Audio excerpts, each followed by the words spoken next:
Assalamualaikum warahmatullahi wabarakatuh. Selamat malam, selamat datang di live Instagram saya Iya. Untuk teman-teman yang baru bergabung, sekedar informasi, malam ini kita kontennya break, yaitu dimana kami akan mewawancarai peneliti mengenai hasil penelitiannya.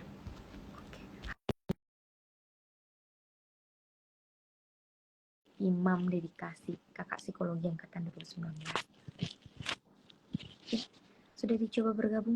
Bismillahirrahmanirrahim. Oke, akhirnya. Halo Kak Ais, Halo. kedengaran nih suaraku Kak? Iya. Jelas nih Kak? Iya, jelas, alhamdulillah ya. Jelas suaraku. Ya jelas nih Kak. Oke, terima kasih sebelumnya Imam telah bergabung. Bagaimana kabarnya? Alhamdulillah Kak, sedikit pusing. Kenapa? Tapi sehat Ji. Ya begitu mungkin kalau sudah lulus Kak. Masih mencari kesibukan. Oh, Ya. oh begitu. Masih menerka-nerka apa yang mau dicapai selanjutnya. Oh iya, saya mengerti lah. Apalagi kalau orang-orang baru lulus ya. Bagaimana kabar pemirsa? Dulu kita menyapa teman-teman yang telah bergabung. Terima kasih telah bergabung dari awal live Instagram. Oke. Imam tadi pusing setelah lulus. Berapa lama kuliah Imam? Kenapa Imam? Bagusnya Imam apa Dedi? Dedi mau Kak? Iya, soalnya Kak Asmar kalau di grup bilangnya Imam. Iya. Padahal Dedi biasa kita panggilkan Kak. Iya. Saking lama tak ada ketemu toh. Di mana kini Kak Ais? Di rumah saja. Oh di rumah. Di Takalar. Di Makassar dulu. Makassar. Kenapa jadi saya diwawancarai? Kita terbalik ini. Oh tadi pertanyaan tak? Berapa lama kuliah sampai baru lulus pusing nih? Oh iya.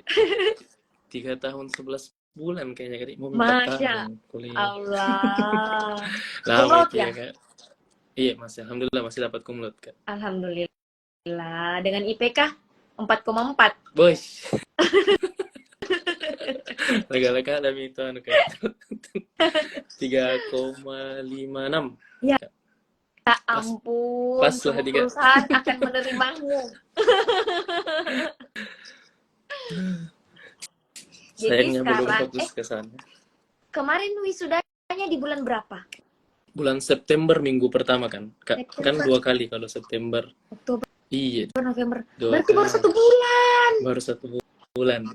Mami 2 bulan Kak. Oh 2 bulan. Terus kesibukan selama hampir 2 bulan lulus ini apa? Kemarin banyak kerja-kerja kayak psikotes jika ikut-ikut psikotesnya dosen atau PLP, sama itu kan sekarang mau fokus persiapan lanjut insyaallah S2 atau profesi yang mana saja bisa kena dulu. Kejar beasiswa? Iya, insyaallah harus kejar beasiswa Kak. Amin. Oh berarti tidak berencana untuk kerja dengan serius atau kontrak panjang begitu, Di? Kalau untuk saat ini belum Kak, tidak ada orientasi ke sana. Tadi kau masih bilang semangatnya belajar. Iya. Banget. Tadi kan bilang bingung toh mau apa sambil menunggu beasiswa ini ya. Kayak apa? Seperti ada tuh konten TikTok yang siapa ya? Vina siapa? Oh iya. Yang terkenal itu. Yang BUMN tadi yang sering lihat apa namanya? Ya, konten-konten bagaimana CV. Iya, jawab dari HR. Saya juga kemarin lihat kontennya. Pertama kali aku lihat kontennya itu kemarin setelah banyak orang yang coba aku lihat deh. Tentang kalau kau lulus dan kau bingung, kau kerja dulu, setelah kerja biasanya orang akan memutuskan, oh saya arah ke sini gitu ya. Oh iya, siap. Bisa. Berarti kamu masih ada waktu ya, hampir setahun ya mau kerja dulu freelance begitu. Insya Allah Kak, tapi fokusnya memang mau lanjut dulu sekolah Kak. Kalau saya pusingnya karena Kenapa Kak? Pusingnya mungkin karena itu Kak, ada RUU baru tuh antar profesi dengan S2 sehingga harus bimbang dan kita harus memutuskan sekarang harus profesi dulu atau S2 dulu kan, kayak kemarin digabung. Iya, apalagi belum pisah juga. Iya, ceritanya Apa? kalau profesi masih menerka-nerka kayaknya kurikulumnya kan, masih uji trial trial kali Apalagi kalau di Makassar yang tidak begitu luas di S2 atau pendaftaran Ih, masih S2. kurang iya kak. Kalau Imam pasti ya keluar negeri di. Amin. Amin. Apa yang tidak bagi Allah? Siap siap siap. Apa? Malam MLMK? Apa tuh? malam kayaknya malam. Aduh disingkatnya Mi, padahal 5 huruf. Dan sekarang serba harus singkat padat dan jelas. Berarti Imam angkatan 2019. 19 kak. Berarti Imam yang dapat kurikulum, TPS, ujian akhirnya, proposal. Iya, tapi anu kak, saya TPS ku itu ambil SA. Jadi saya tidak ikut kurikulumnya angkatanku. Saya ikut kurikulumnya 2018 kak, kakak 2018. Oh, bisa Iya, ya, jadi lebih mengejar lagi. ngajar lagi. Tapi ujung-ujungnya ya hampir sama lulusnya semua. Kan beda-beda dari prosesnya toh. Betul-betul. Hmm. Terus selama kuliah 3 tahun 11 bulan itu aktivitasnya Imam selain belajar di kampus adalah supaya teman-teman Eh, tahu bilang oh untuk iya, lulus cepat itu bukan cuma akademik saja dikejar. anu ini kan di flexing di ceritakan. Kesibukan waktu kuliah itu kak, sempat juga mengurus di BM satu periode. Sibuk juga kemarin urus komunitas dan kebaikan komunitas ya, Iya.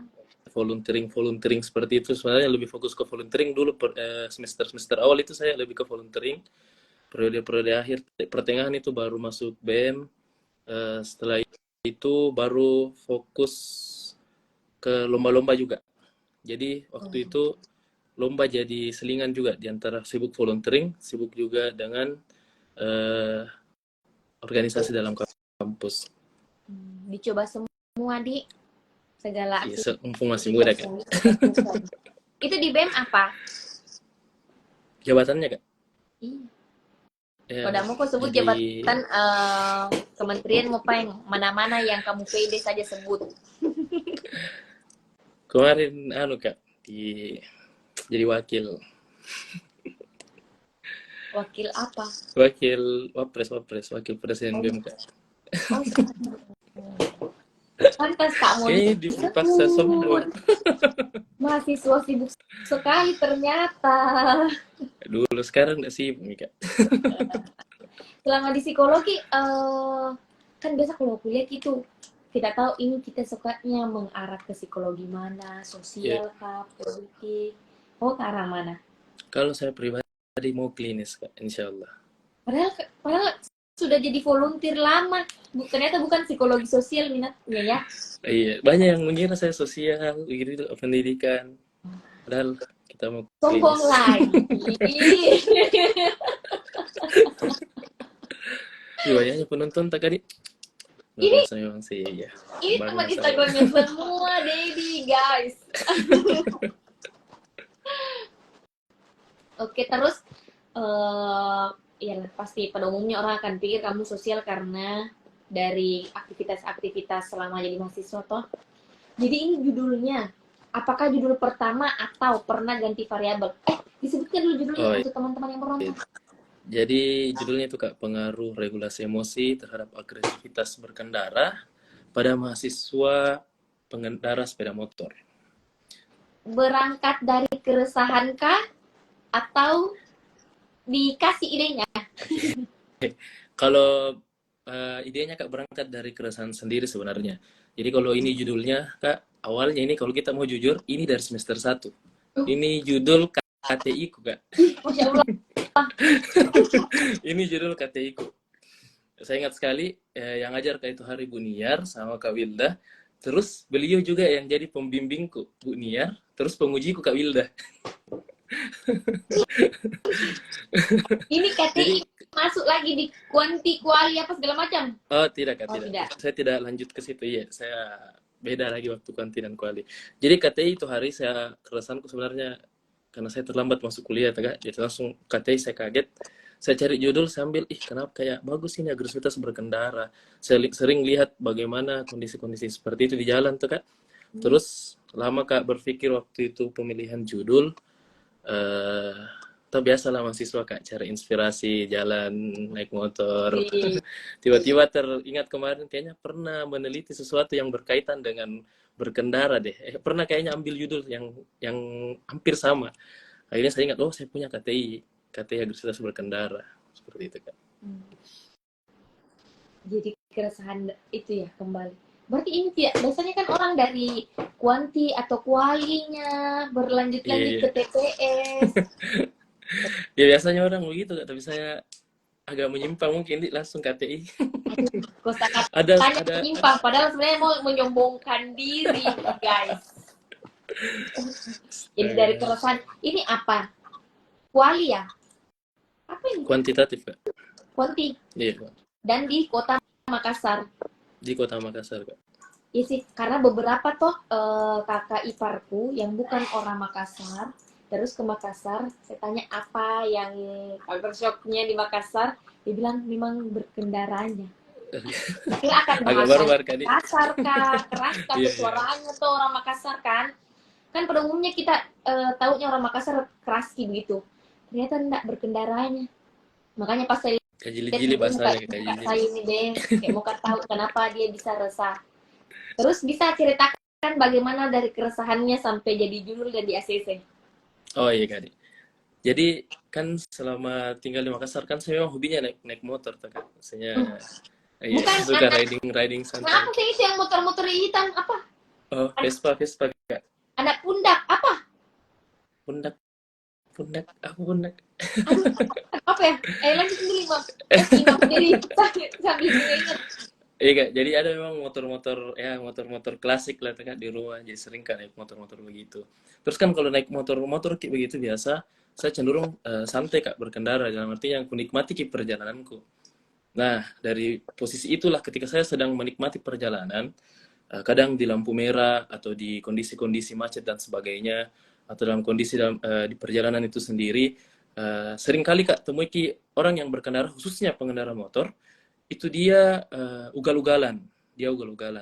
Jadi saya merasa kayaknya ini ada sesuatu yang terjadi deh. Kayaknya ada hal yang perlu kita perhatikan, kenapa orang melakukan tindakan ugal-ugalan atau tindakan yang bisa membahayakan orang lain. Nah, dari situ saya mulai berpikir, kayaknya ini kita bisa cari apa teori psikologisnya ketika orang berkendara. Nah, akhirnya saya cari beberapa variabel saya temukan, mulai dari stres berkendara, agresivitas berkendara, ataupun kondisi-kondisi berkendara lainnya. Tapi ketika saya mencari, saya juga lakukan beberapa observasi dan cerita-cerita dengan orang-orang sekitar, sama teman-teman yang hobinya juga naik motor, Kak. Memang ternyata kadang mereka merasa bahwa ada saja yang bisa memicu dirinya untuk emosi ketika berkendara, atau emosinya meluap. Nah, dari situ saya merasa, kayaknya ada variabel yang sesuai atau mendekati dengan kondisi-kondisi yang disampaikan oleh orang-orang sekitar atau hal yang saya observasi tadinya, Kak. Makanya saya memilih agresivitas berkendara. Seperti itu, Kak. Tapi ada tidak dikasih saran-saran sama dosen atau orang lain kayak variabel lain begitu selain agresivitas? Waktu itu Kak, TPS sebenarnya saya tidak mau ambil pertama regulasi emosi. Sebenarnya kalau kita mau bicara pertama, sebenarnya saya mau perbandingan jenis kelamin antara pengendara sepeda motor. Ternyata akhirnya diberikan masukan, katanya kalau jenis kelamin itu hanya sebagai variabel tambahan atau variabel yang memberikan informasi tambahan dalam penelitian. Oke, baiklah Pak, saya cari coba variabel lainnya. Nah, lambat laun saya juga sempat mau 3 variabel Kak, dan ditolak.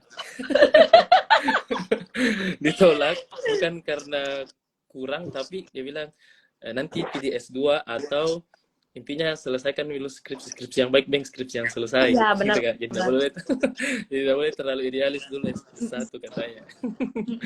Akhirnya setelah beberapa kali revisi, mulai dari judul tadi yang harusnya perbandingan jenis kelamin, agresivitas berkendara pada jenis kelamin, akhirnya saya coba baca-baca lagi beberapa jurnal acuan, jurnal dan keperpustakaan tentunya.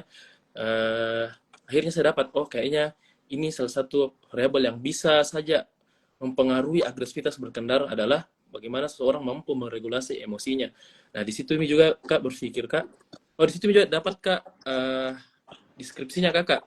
Kayak, oh ini penelitian masih bisa dikembangkan. Jadi sebenarnya dalam penelitian itu tidak harus dibilang harus keterbaruan, tapi ada penelitian yang bisa kita kembangkan misalnya begitu Kak. Jadi bisa dibilang penelitianku ini ada hal yang diperbarui dan ada hal yang dikembangkan dari penelitian sebelumnya. Seperti itu Kak.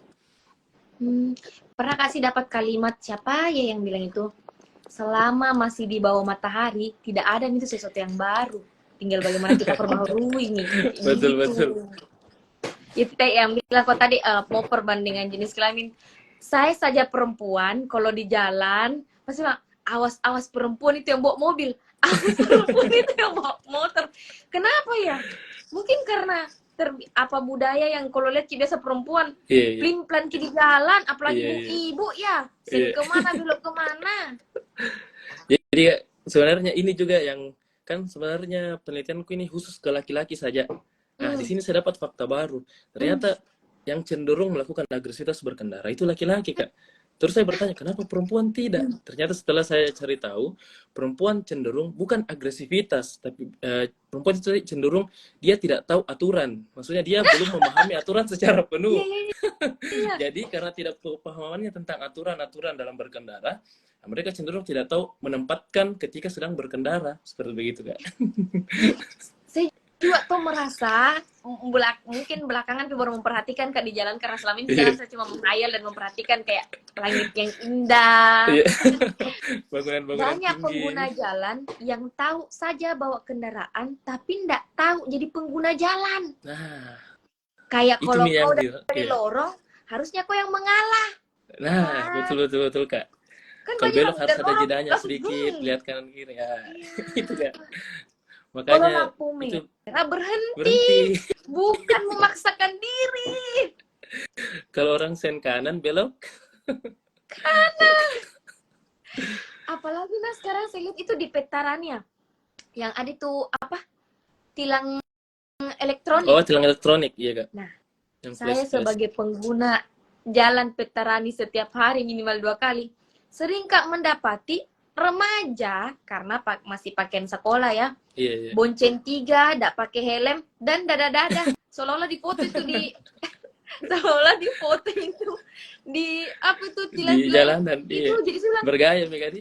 Tidak ada harga dirinya. Siapa tahu keliling-keliling memang gak mau foto. Tidak ada harga dirinya orang yang punya ide itu. Itu bilang astaga. Apalagi mau sebenarnya bertanya juga tentang remaja yang lagi di masa mau menunjukkan dirinya toh di jalanan. Apalagi kalau pertama kali pacaran mungkin dia bonceng pacarnya. Dia buktikan semua kebolehannya di jalan. Itu juga ada penelitiannya ternyata Kak. Setelah saya cari tahu, kenapa saya ambil mahasiswa? Kenapa saya tidak ambil SMA? Nah, kan itu kan pertama saya mau ambil SMA Kak.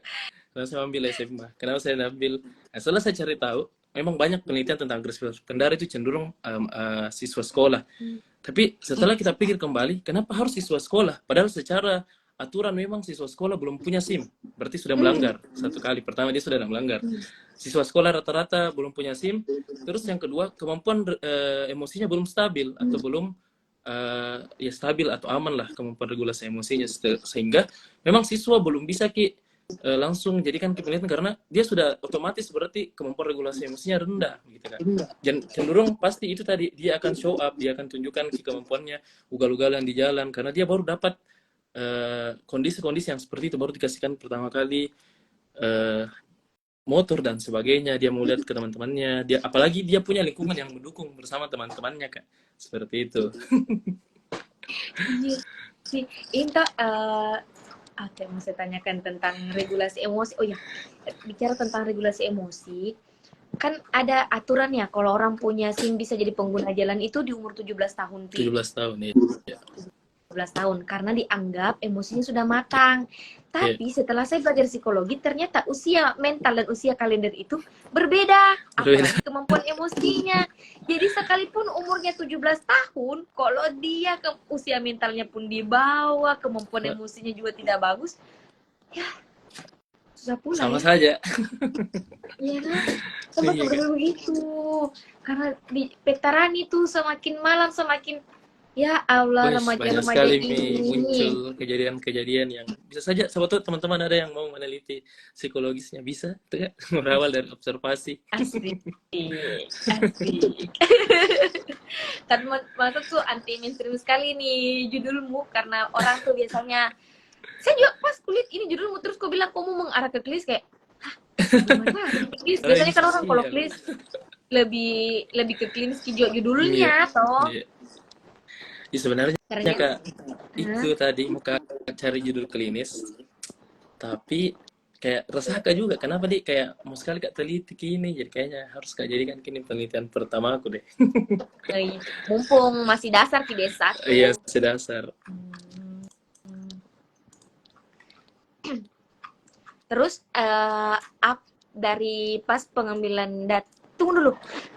Jadi biasanya kan tadi yang aku bilang, orang ambil judul dari kuanti kuali, kau dari TPS. Kuanti kualimu ada hubungannya sama ini judulmu sekarang? Wah, kalau kuanti kualiku Kak, dia lebih ke pendidikan. Kuantiku yang pertama kecanduan game, kualiku dia prokrastinasi.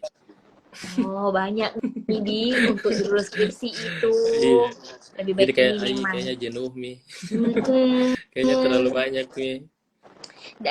Jadi masuk ini di TPS ganti variabel enggak? Sempat ganti variabel. Ganti variabelnya itu tadi Kak, yang perbandingan sama yang seharusnya 3 variabel, akhirnya jadi sisa 2 variabel. Iya, memang kok sombong sekali. Kita memancing Kak. Terus berapa lama meneliti? Dari ACC dulu sampai sidang? Proposal kali, proposalnya nih. Skripsinya di. Kalau saya hitung 4 bulanan kayaknya Kak. 4 bulanan, saya mulai 4 bulan, 5 bulan kayaknya Kak. Saya lebih lama ke revisi. Ujian tutup. Oh, dari ACC judul sampai ujian tutup. Iya, saya kagum banget kok 4 bulan. Tidak, Kak. 1 tahun. 1 semester lebih. Oh, 1 semester lebih. Saya lama berleha-leha. Lama lari di jalan, Di. Iya. Berkedok observasi. Berkedok observasi, padahal pergi healing. Healing hilang. Terus selama proses itu, apa kendalamu? Kan tadi bilang sempat lari-lari. Yeah. Apa kendalanya? Kendala pertama pembimbing ya kan, mungkin banyak revisi ya, banyak juga susah ditemui secara langsung sebenarnya, tapi enak jika komunikasi secara online di face kunci. Terus lebih ke kendala motivasi sebenarnya kayaknya Kak untuk cepat selesai. Oh, sama kemarin juga sempat masih ada tanggung jawab di BEM, jadi agak ditunda-tunda sedikit. Tapi ketemu nggak sih, Dedi, orang yang punya judul yang mirip dengan kau yang bisa jadi teman sharing? Ada senior Kak, skripsi yang saya dapat, tapi saya nggak sharing dia Kak. Kenapa? Mungkin kita kenal gini Kak Ikramullah. Ya. Penelitiannya ini saya yang iya. Dia judulnya hubungan stres apa ya? Stres berkendara kah dengan agresivitas berkendara. Tanpa kau cerita, saya sudah tahu kenapa kau tidak sharing-sharing. Saya sudah bertanya ke Kak Halo Faiz. Sapa-sapa dulu orang deh. Siap-siap. Siapa nih Marwah? Temanmu ya? Marwah. Kak Faiz. Halo Kakak Marwah, Hafiza. Halo Kakak Faiz, Kakak Arzeti, Kakak Andi BC. Baik, Kak Faiz sih. Ada nggak Kak Faiz? Jadi kendalamu selama proses itu 1 tahun yang membuatmu sempat lari adalah diri sendiri. Karena ada teman sharing mungkin ya. Kita orang begitu sih. Iya sih Kak. mungkin lebih. Tapi Kak, kan lumayan lama Kak juga sebenarnya proposal karena lama Kak revisi. Sama banyaknya panjang ki proses revisiku. Dan salah satu yang motivasi ke sebenarnya selalu ke teman sharing itu Farhan Kak. Selalu kena chat, bagaimana progresmu, bagaimana progresmu. Akhirnya Farhan termotivasi sama bagaimana Kak juga. progresnya? Masih meneliti. Farhan, kamu apa kabar? Halo Fahri. Wais. Ini Kakanda juga harus diwawancara ini Kak. Eh, kita lihat Editing setelah ini jam. langsung. Terus apa lagi kendalanya? Kendalanya lagi subjek. Oh iya, ini Kak. Subjek penelitianku dia karena spesifik sekali harus laki-laki, terus harus mahasiswa di Kota Makassar, sehingga harus keliling ke kampus-kampus. Dan biasa kalau laki-laki isi penelitian apa Kak, skala itu agak harus ditemani langsung karena kalau dikirimkan saja dia pasti tidak isi. Hanya Karena orang-orang. entah kenapa ada perasaan perlukah saya, Iya, betul. haruskah saya. Jadi harus memang didamping ya. Proses itu juga Kak, harus dicari subjek penelitiannya yang sebenarnya rentangnya cukup lama juga saya kumpulkan subjek penelitiannya. Karena kalau olah datanya mungkin 1 hari 3 hari juga. Cepat. Iya Kesombongan bukan, hanya saya milik dibantu Denny. juga, tidak mungkin sendiri. Oh. Siapa yang bantu Kakak Farhan? Guys, Kak Afif, ada Kak Dwi. Oh, expert psikologi ternyata turun tangan. Ada nih yang bertanya, adakah balapan Faiz? Wes, Langsung keingat Kak Murni angkatan 2010. Kak Murni itu meneliti juga tentang pembalap motor, yang maksudnya kenapa dia balap liar Kak? pembalap begitu yang sampai yang itu Kak Murni salah satu kendalanya tuh ibu Kak wawancara langsung gara-gara kau ini salah satu kendalanya mungkin lama skripsi karena subjeknya masuk penjara. Dia Kualitatif balapan berarti liar, tadi. subjeknya masuk penjara, jadi dia tunggu subjeknya keluar dari penjara sambil yang kayak tadi kau yang ikut psikotesnya Iya, kakak-kakak. memang banyak sekali rintangannya meneliti Kak Di. Ya, apalagi di jalanan di Apalagi hal jalan. lucu apa hal lucu yang kau dapat pas ambil data? Biasa Kak kalau aku datangi orang biasa kan ada karakteristik khususnya Kak. Biasa merasa tidak pernah Kak melanggar, tidak pernah aja aku rasa juga kecelakaan dan sebagainya. Akhirnya saya tanya, pernah Ki tidak pakai helm? Pernah Ki naik motor tidak pakai SIM? Nggak pernah. Oh, berarti kita melanggar. Kadang orang Kak tidak merasa dirinya melanggar, itu yang biasa. Kayak lucu juga. Kayak ternyata melanggar. Itu kan di psikologi Ki, biasa ada tugas tak yang minta tolong Ki sama orang di luar psikologi, entah itu eksperimen atau tugas-tugas laptop. Ada temanku yang masih berpikir apapun tugas psikologi, padahal kita kan ada di berbagai bidang sosial Iya. pun kayak penelitian gitu. Nggak sakit jiwa Kak Ais. Begitu. Berarti ada mistik Masa Kak Di. dirinya kok anggap gila pas kau suruh isi skala? Tidak juga, tidak. Tapi ada yang kalau ku datangi pasti psikologi. Karena psikologi kita sebar skala. Kamu skalanya apa? Online ya? Atau bawa kertas? Google Form juga, iya. Google Form. Tapi pakai apa namanya barcode. Baru itu sudah semester berapa ku tuh pas ambil data itu? Semester 8. Setidaknya terbentuk mentalmu di situ. Untuk mahasiswa dulu tuh semester berapa ya, eksperimen 4 kayaknya. Itu hal biasa ketika dilempar ki skalata coy. Bilang psikologi Iya, psikologi psikologi. baru pergi toh, tinggal ki baru ki jalan. Iya, sana mana isi. Saya bilang itu mau temanku sana. Ya, sering sekali begitu. Tapi hal lucu yang kau dapat pas ambil observasi apa nih gue bilang bla bla bla. Hal lucu yang kau dapat di lapangan pas ambil data atau dalam proses skripsi. Apa nih? Kalau observasi itu kalau kan biasa naik motor aja Kak. Biasa aku lihat orang yang standing. Ya biasa kayak Duh, Anak kucing 9 nyawanya. kita ngeri tapi kita juga biasa berpikir kapan jatuh. Apa ini perlu di skip? Iya, iya, iya. Kadang juga anu Kak, bahasa sebenarnya. Kalau ini biasa kita lihat kalau ada orang motor yang kawal ambulans, juga Ya, biasa kayak berpikir Kak, kenapakah harus dikawal sampai segitunya? Apalagi kalau orang meninggal nih, kenapa harus orang itu yang naik motor lah pukul-pukul mobilnya orang, gitu ya, lah ya. pukul-pukul mobilnya orang. Nah, intinya nah, harus sampai minggir sekali gitu ya.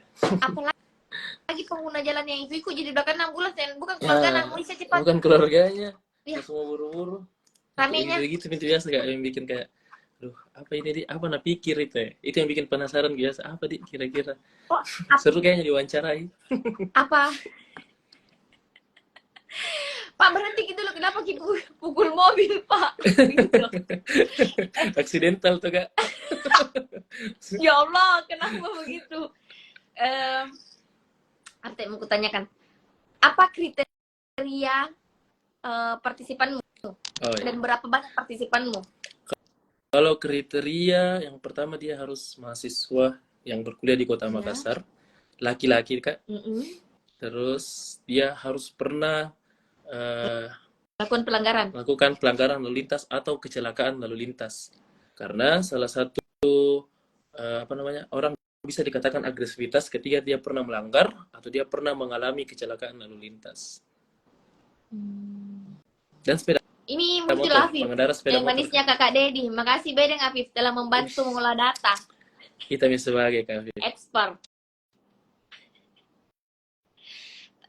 Kalau misal kendaraan yang tidak sehat, ada tuh sekarang kadang lapo yang masih berasap-asap, yang sangat Yang anu kan mengganggu jalanku. Kalau merokok di jalan juga, banyak melanggar pertanyaanku ini satu-satu. juga itu Kak. Jadi yang mana knalpot dulu ini Kak. Jadi kalau itu knalpot kan dia sebenarnya sudah kata masuk di aspek perilaku konflik. Dia kayak memberikan isyarat kasar lah ke masyarakat, kayak dia memberikan mengganggu gitu kan, mengganggu dan sudah pasti melanggar karena dia dia sudah pasti melanggar tidak sesuai dengan standar aturan bermotor begitu kan. Jadi itu juga salah satu bukti bahwa itu salah satu kecenderungan bahwa ini orang kayaknya ada kecenderungan agresivitasnya begitu kan. Terus kalau knalpot kan sebenarnya juga lebih itu kasih kebanyakan anak SMA juga.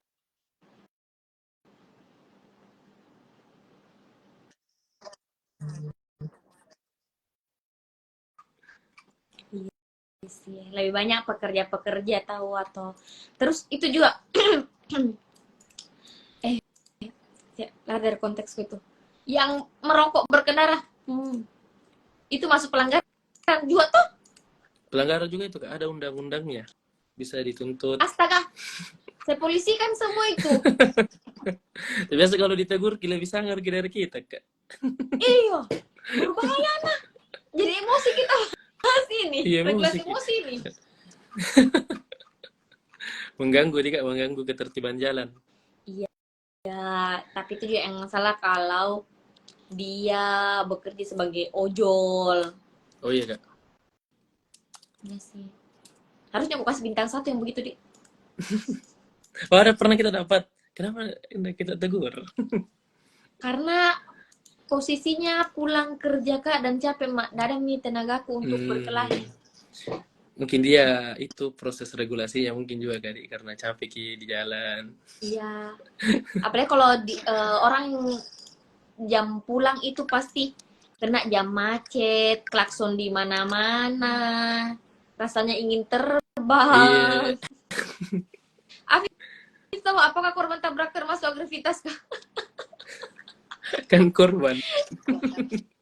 Apakah kamu korban? Kayaknya ini aku korbanan ini Kak. Korban Buang sampah di jalan. Ih, Deh, kenapa sembarang kamu pencet keluar baikmu? Kita undang dulu ya guys.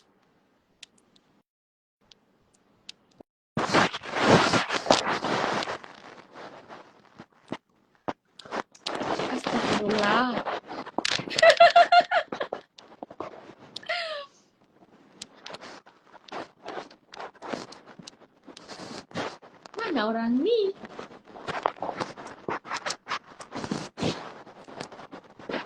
Jaringan kah? Ini bersama juga mengundang dan menerima undangan. Mana-mana bisa ya. Bismillah jaringan. Iya, sabar ya Kakak Marwa. Jadi aneh-aneh, padahal lucunya nilai pembahasan.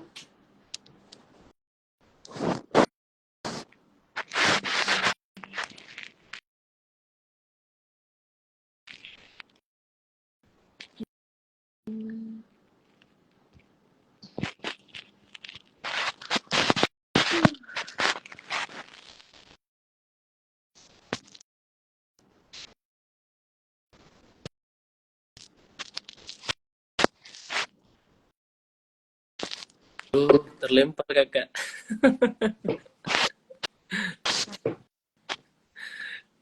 Halo halo kak, kedengaran juga? Kedengaran. Sorry kak, salah tindis. Itu juga kan yang buang sampah di jalan. Iya, Sebenarnya pelanggaran toh. pelanggaran Itu juga kak. bicara korban kecelakaan tadi tuh, Afif, sejak kemarin gara-gara mobil depan itu buang sampah, akhirnya saya sebagai penumpang ojol, itu ojolnya ada stabil nih karena sampahnya berguling setengah karung tuh buang di tengah jalan. Jadi Akhirnya pakai gips kan 1 bulan.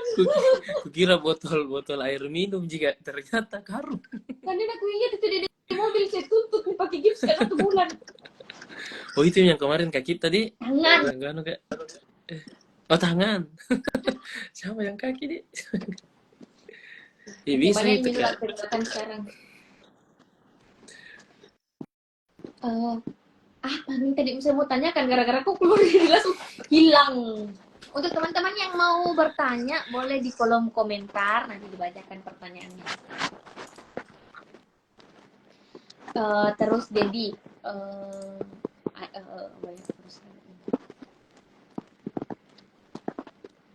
apa menurutmu kelebihan dari penelitianmu dibanding penelitian yang lain?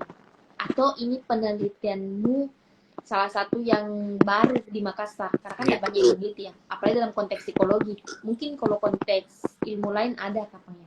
Banyaknya apa bagaimana? Iya. Kalau saya searching kak di seluruh Indonesia dulu, secara nasional dulu, mereka cenderung meneliti itu yang pertama siswa, pastinya siswa. Terus saya dapat pernah ojek online juga, saya juga pernah dapat ojek online yang diteliti. Tapi kalau secara di Kota Makassar, secara provinsi ini kak, itu tadi kak Ikramullah yang ada, tapi dia hubungan juga. Terus saya lebih ke bagaimana apa yang mempengaruhi secara langsung ini agresivitas berkendara. Makanya saya dapat regulasi emosi. Terus ada pertanyaan, kenapa bukan kontrol diri? Ya, itu ya saya ditanya-tanya kan, karena kalau kita lihat secara kontrol diri itu dia aspeknya terlalu umum, tidak terlalu spesifik. Sedangkan regulasi emosi dia spesifik bagaimana seseorang bisa mengendalikan emosinya. Seperti itu. Makanya saya ambil regulasi emosi. Karena kalau kontrol diri dia lebih bersifat umum dan cenderung jenuh mie juga, kalau orang bilangnya banyak mie juga yang teliti di luar kak. Terus apa lagi bedanya kak? Terus saya ambil itu tadi mahasiswa laki-laki, khususnya laki-laki.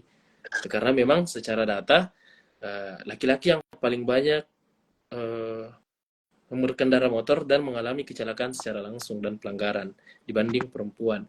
Karena itu tadi alasannya, karena laki-laki cenderung agresif, sedangkan perempuan cenderung tidak mengetahui aturan dalam berkendara. Nah, itulah yang membedakan kak. Seperti itu. Itu dari data awal ya.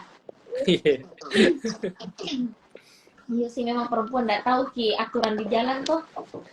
Dia cuma tahu bawa kendaraan saja. Mungkin dia lupa kak, jadi pasnya ditanya, kau tahu aja aturan nih? Aku tahu, padahal nggak tahu tapi lupa. Alasan. Oh, terus tadi kan sempat ke down yang aku bilang sempat lari juga. Tengok penelitiannya sampai hampir setahun itu, 1 semester lebih itu. Iya, 1 semester lebih. Apa motivasimu untuk kembali kerja ki? Jujur sebenarnya kak, banyak temanku selesai. Langsung kayak, kayaknya harus kayak kembali nih, terpicu Kak ceritanya. Apalagi ada temanku yang selesai cepat sekali, yang paling pertama selesai bersama-sama aja Kak kemarin ambil TPS. Terus kayak, kayaknya saya bisa mengejar juga ini. Yang pertama, terus orang tua pasti sering mendengar ceramah. Sering, apalagi Pak Ceko, dia bilang begini, kalau kau lama lulus, banyak peluang yang kamu sia-siakan. Banyak peluang-peluang lain di luar sana yang bisa kau coba seharusnya ketika kau sudah lulus, akhirnya tidak kau dapat kesempatannya, seperti itu. Jadi, kalau tanya motivasi tadi, pertama saya lihat lingkungan teman-temanku, terus orang tua aku juga motivasi kan untuk cepat selesai. Bisa jadi alasannya teman-teman. Tapi kan di psikologi banyak kakak-kakak yang lama lulus karena kerja duluan nih. Tuh. Iya, betul. Banyak juga aku Yang dapat kondisi seperti itu, Kak. karena dari mahasiswa coba-coba PNS lulus, akhirnya kerja sambil skripsi. Aduh, Skripsi, susah iya sekali. betul. Apalagi kalau dapat nih uang, tuh, Kak, kayak penghasilan dan Lebih tiba-tiba senang lagi kerja. saya juga sempat ya berpikir begitu Kak, tapi gitu nih orang tua tuh Kak, dia bilang jangan mi dulu. Tapi lucunya waktu proses sebelum ke ujian tutup, saya kan buka warung. Nah, itu yang proses yang kayak harus kita bagi fokus ke begitu Kak. Iya. Untungnya orangnya kayak dari kampus ya. Untungnya. Setiap orang punya prosesnya sih, punya alasannya. Ya, betul. Dan alasannya itu semoga bisa jadi alasan juga untuk orang-orang termotivasi cepat lulus. Amin. Terus ada enggak yang mau Dedi sampaikan hal tentang skripsinya dalam proses skripsi yang tidak ditulis dalam skripsi? Apa di?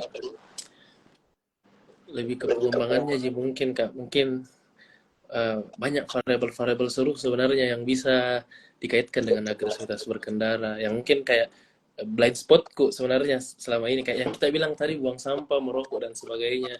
Kayaknya bisa jadi hal baru yang bisa kita teliti. Apa kira-kira fenomena-fenomena lain di luar sana atau fenomena psikologis lain yang bisa kita kaitkan dengan variabel agresivitas tentunya agresivitas berkendara. Gitu. Jadi kayak merasa Kak di penelitianku kayaknya kurang luas sih cakupanku, kayak lebih fokus ke bagaimana seseorang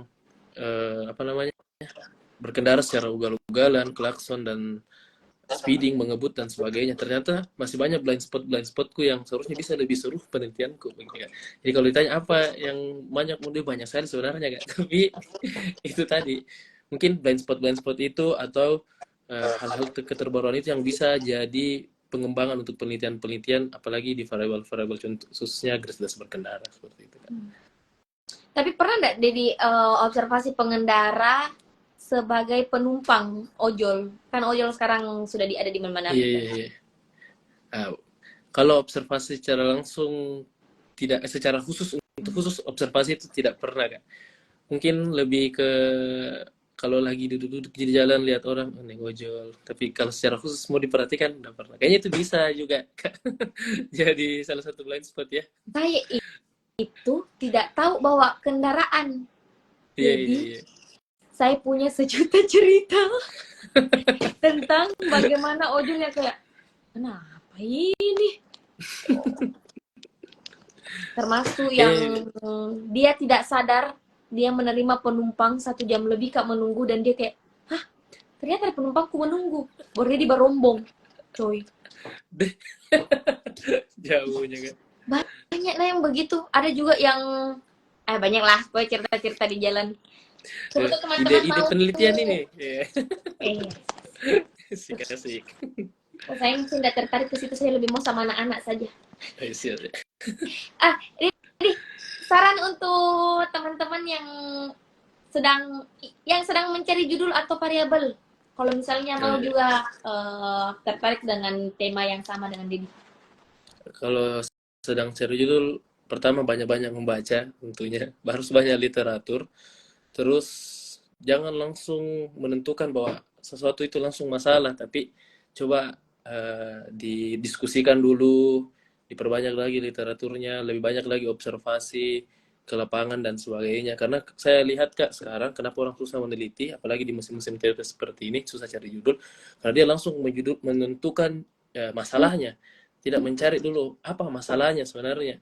Sehingga saat proses penelitian, pertama tentu saja pertama susah cari subjek penelitian kalau dalam kondisi seperti itu. Yang kedua, tidak relevan nih karena dia tidak riset dulu sebenarnya, dia tidak turun ke lapangan dulu seperti biasanya orang tuh kan, dia langsung saja maksudnya ini mau deh kupilih, ini mau deh coba nanti cari anunya, padahal dia tidak langsung ambil dari masalah atau keresahan sebenarnya. Jadi itu tadi Kak, saran saja mungkin mungkin lebih di apa ya, diaktifkan lagi nilai-nilai dalam meneliti, lebih diaplikasikan lagi esensi dari meneliti sebenarnya apa gitu ya. Jadi kebanyakan orang meneliti hanya untuk penyelesaian masa studi, padahal penelitian ini banyak sekali manfaatnya kalau orang bisa manfaatkan gitu kan. Jadi kayak contoh penelitian ini bisa kan jadi salah satu referensi bahwa sebenarnya anak SMA dalam usia rentang seperti itu belum sebenarnya pantas untuk dapat SIM. Nah, itu kan karena memang emosinya, mentalnya yang kita bilang tadi belum stabil. Nah, sebenarnya berpengaruh itu kah penelitian? Ya, berpengaruh sekali memang. Kalau memang kita bisa meneliti dengan baik, bisa meneliti sesuai dengan apa keresahan yang kita alami seperti itu Kak. Terus kalau mau ambil di rentang di fokus yang seperti ini sebenarnya selama memang minat berkendara, saya suka memang di jalan dan suka juga bersosialisasi sama orang, boleh-boleh saja karena subjek-subjek seperti ini cenderung adalah orang-orang yang memang aktif suka dan harus pasti berhubungan, apalagi kalau anak-anak mahasiswa dan sebagainya, orang-orang yang berkendara motor, apalagi komunitas-komunitas motor, udah mungkin pasti mau individu gitu. Jadi memang harus berani, itu tadi yang bilang Kais, berani ditolak skalata, harus berani lebih banyak habiskan waktu di jalan, observasi, cari-cari orang yang mengisi subjekta gitu ya. Kalau dari Dedi sendiri sama skripsinya, apa makna yang Dedi dapat dari skripsi ini secara pribadi? Secara pribadi kan? Kalau saya secara pribadi Kak, aku nikmati prosesnya, aku suka dan sampai sekarang masih sering aku lakukan. Sering aku nikmati proses dalam melihat orang di kondisi di jalan. Di situ dilihat semua ekspresinya, di situ dilihat orang capeknya, di situ biasa sifat aslinya ketika dia terburu-buru, tergesa-gesa, ketika dia sedang ada masalah di jalan itu kentara sekali bagaimana mukanya orang ada masalahnya, apalagi bawa kendaraan itu pasti kentara sekali bagaimana caranya berkendara. Terus orang-orang yang sedang blank di jalan dan kosong tatapannya itu kentara sekali pasti Kak. Kalau kita sering lihat-lihat di jalan seperti yang kita cerita juga, ojolta dan sebagainya. Mungkin proses-proses itunya yang saya suka Kak, proses melihat secara langsung kondisi realitas di jalan, kondisi orang-orang, kondisi fenomena-fenomena yang mungkin bisa kayak di situ maka review teori biasa kayak misalnya lihat orang capek, oh kayaknya ini bisa dikaitkan dengan teori, mungkin ada masalahnya, atau bisa review kembali teori-teori atau pelajaran yang kita dapatkan di kelas, begitu juga. Terima kasih banyak Dedi untuk sharing-sharingnya, berbagi informasi malam ini. Siap Kak. Tambah banyak kendalanya nih Kak. dari headset keluar. S2 meneliti lagi. Mohon diluangkan waktunya nanti untuk diwawancarai lagi ya. Siap. Insyaallah. Salah satu live yang tidak begitu meliska pertanyaan dan tidak begitu kubaca naskahmu kayak bukan apa yang benar-benar alami sebagai bertahun-tahun ini kita. Jadi sebenarnya kemarin kewawancarai gini sebagai korban. Jadi bahan tambahan. Sangat menyenangkan, sungguh sangat menyenangkan karena kayaknya lebih ringan di pembahasan tapi dapat informasi pentingnya juga. Terima kasih, mohon maaf kalau ada salah kata. Terima kasih untuk penonton saya akhirin nih. Assalamualaikum warahmatullahi wabarakatuh. Waalaikumsalam warahmatullahi wabarakatuh. Terima kasih Kak.